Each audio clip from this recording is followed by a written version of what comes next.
Economic sociology lost its influence after the 1920s and only regained its full vigor since the 1980s. Though economic sociology had lost its shine, but there were a number of important works accomplished between the year 1920 until 1980, especially the theoretical work of Joseph Schumpeter, Karl Polanyi, and Talcott Parsons. Interestingly, all three theories produced their most important works while in the United States, but had roots in European social thought. For example, Schumpeter was inspired by Max Weber, and he referred to this type of broad economics as socioeconomic or social economics.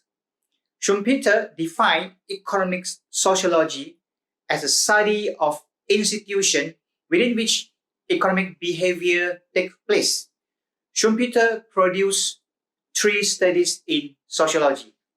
First is an article on social class that is of interest because he made a distinction of the use of the concept of class between economists and sociologists. Schumpeter argues that for the economists, class is a formal category, but to the sociologists, class is a living reality.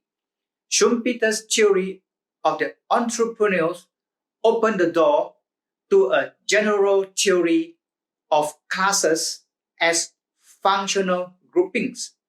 In his book, Ethnically Homogeneous Environment, published in 1927, Schumpeter articulates the conception of the decline of the capitalist system from within through a transformation of the entrepreneurial function.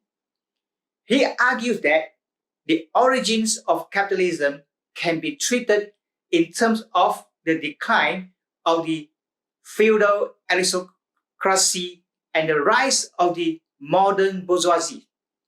Second, in an article, The Sociology of Imperialism, Schumpeter argued that imperialism is pre-capitalistic and deeply irrational and emotional in nature.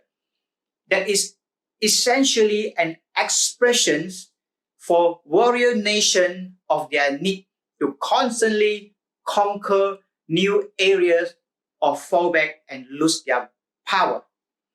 His third study is perhaps the most interesting one from the viewpoint of contemporary economic sociology. That is The Crisis of the Tax State, published in 1918. Schumpeter characterized this article as a study in physical sociology. According to Schumpeter, physical sociology allowed the analyst to penetrate deeply beneath the surface of the state and to approach a whole series of important social and economic phenomena. In other words, his main thesis is that the finances of a state represent a privileged position from which to approach the behavior of the state.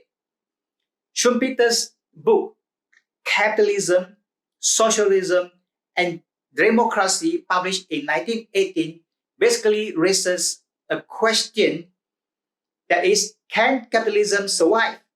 He argued that the motto of capitalism is intact, but its institutional structure is weak and damaged, making it likely that socialism will soon replace it.